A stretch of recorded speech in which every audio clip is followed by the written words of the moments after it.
alas 10 sa gabi Ako lagi kay utility sa barangay nagkuan may nagdekorasyon ana. Pag panahon nga ko ang linog, dinaganay na ma'am, wa ako kasayod ma'am ug unsa nay ako ang buhaton kay kani sila naaraman diri.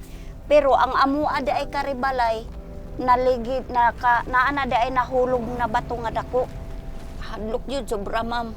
Pag arigani na ako kani gibaba na ni Nuya. Kadi man lagi maka kusog og lakaw. Dinha mo to sige ming kuan ngadto. Maigani kay pag abot na mo dito sa karsada ma'am na ay yang motor ba na bao-bao. Nakarga siya. Kuan ako ma'am kay balik-balik ko sa ako ang agi kay kanay lagi og katong ako ang apo. Nabiyaan pa wa na ko kasayod og kinsay ako ang kuanon rescuehon gibali. Libog na ko.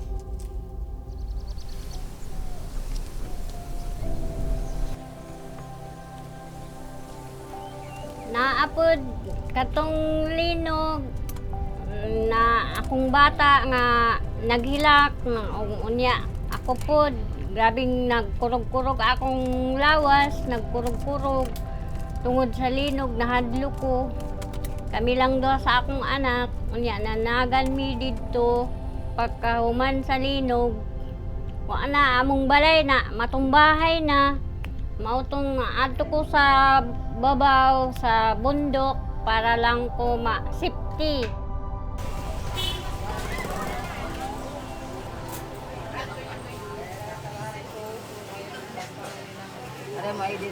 Nakadawat ko og tretre.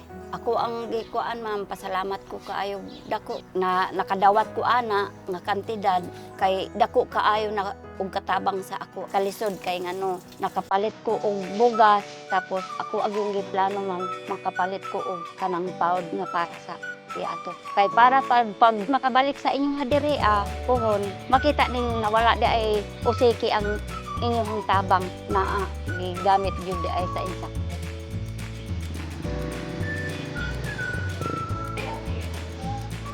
Salamat ko nga naay upang hinabang diri sa amoa sa tagsa-tagsa ng mga tao diri nga nakatabang sa amo ang kalisod diri sa among lugar. Salamatan po na po ma'am kaayo ang inyong presensya na wala magduha-duha pag anhe bisan layo. Makita gyud namo ma'am nga focus gyud mo tabang sa katawhan ma'am.